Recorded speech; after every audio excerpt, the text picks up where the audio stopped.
Assalamualaikum warahmatullahi wabarakatuh. Perkenalkan, nama saya Nurul Adim. Saya dari Stikes Kendal. Di sini saya akan melakukan pendidikan kesehatan atau penyuluhan tentang mobilisasi dini pada pasien fraktur. Tujuannya, mobilisasi sendiri itu untuk mencegah kelemahan otot pada tubuh manusia. Nah, di sini saya akan memberitahu Bapak Ibu agar tahu tentang mobilisasi dini. Nah, di sini saya akan melakukan penyuluhan sekitar 5-10 menit kurang lebih. Apakah sebelumnya Bapak Ibu ada yang ingin ditanyakan? Oh, tidak ada ya. Baik, langsung saja kita mulai penyuluhan pada pagi hari ini. Selamat menyaksikan.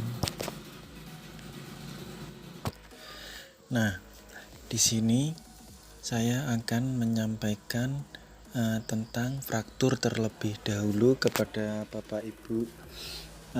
Fraktur sendiri adalah rusaknya kontinuitas tulang yang disebabkan karena adanya tekanan eksternal yang datang lebih besar dari yang dapat diserap oleh tulang. Nah, atau bisa dinamakan kalau bahasanya itu patah tulang. Nah, seperti itu. Selanjutnya ada penyebab fraktur sendiri. Yang pertama yaitu trauma langsung atau direct trauma, yaitu apabila fraktur terjadi di tempat di mana bagian tersebut mendapat ruda paksa, misalnya benturan, lalu pukulan yang mengakibatkan tulangnya patah. Nah, seperti itu. Lalu yang kedua ada trauma yang tidak langsung atau indirect trauma.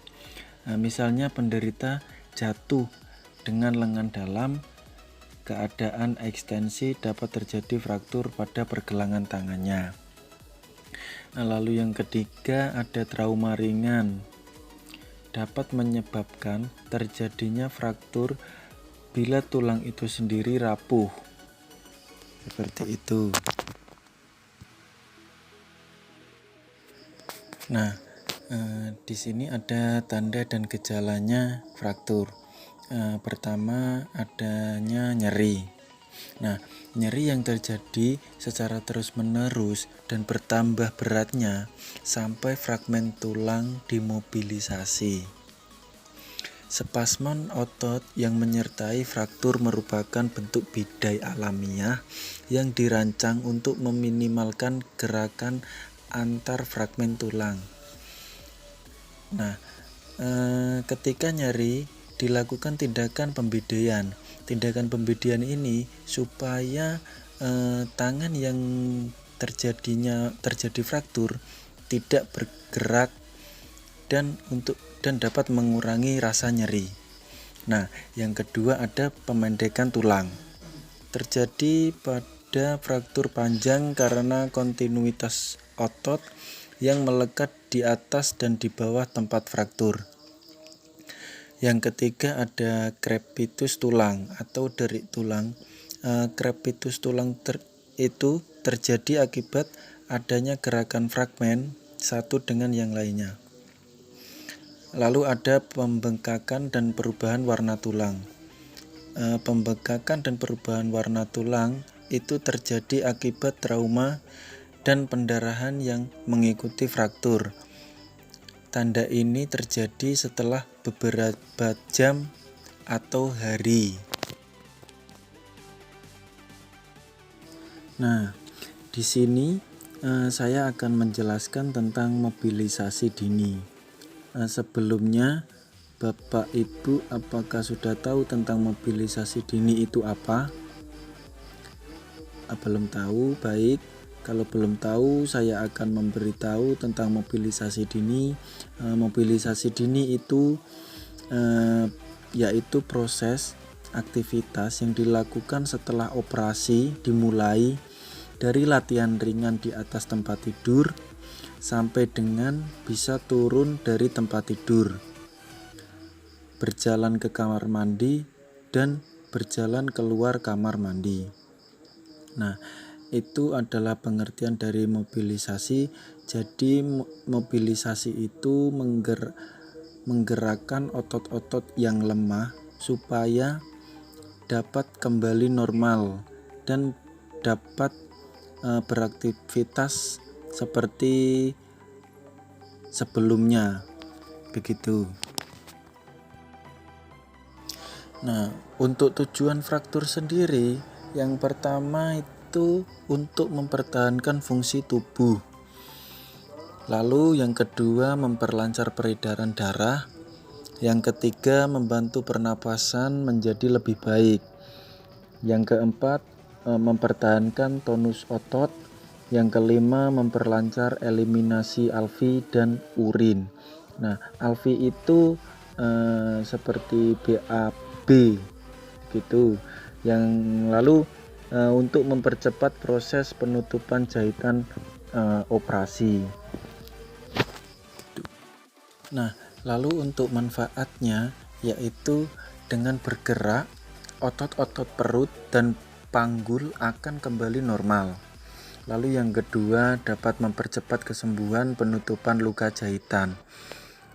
Yang ketiga fal usus dan kandung kencing lebih baik. Lalu yang keempat dengan bergerak akan merangsang peristaltik usus kembali normal. Lalu yang kelima, aktivitas ini juga membantu mempercepat organ-organ tubuh bekerja seperti semula.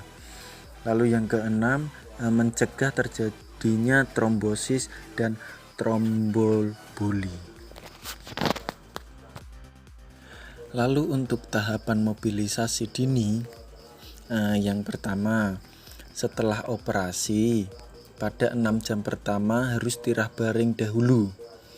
Tirah baring itu seperti menggerakkan lengan, tangan, menggerakkan ujung jari kaki, dan memutar pergelangan kaki, mengangkat tumit, menegangkan otot betis, serta menekuk dan menggeserkan kaki.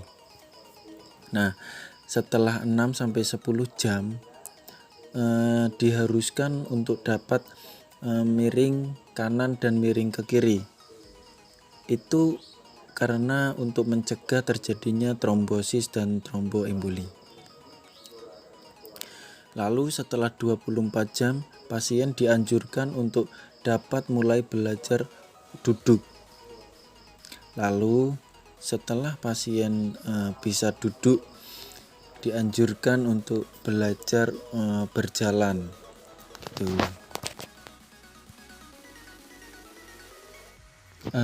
Terima kasih, penyuluhan pada pagi hari ini sudah selesai. Sangat antusias sekali Bapak Ibu sekalian, bisa beri tepuk tangan yang meriah untuk kami. Nah, baik, sudah selesai penyuluhan pada pagi hari ini. Dari Bapak Ibu, apakah ada yang ingin ditanyakan atau saya yang tanya?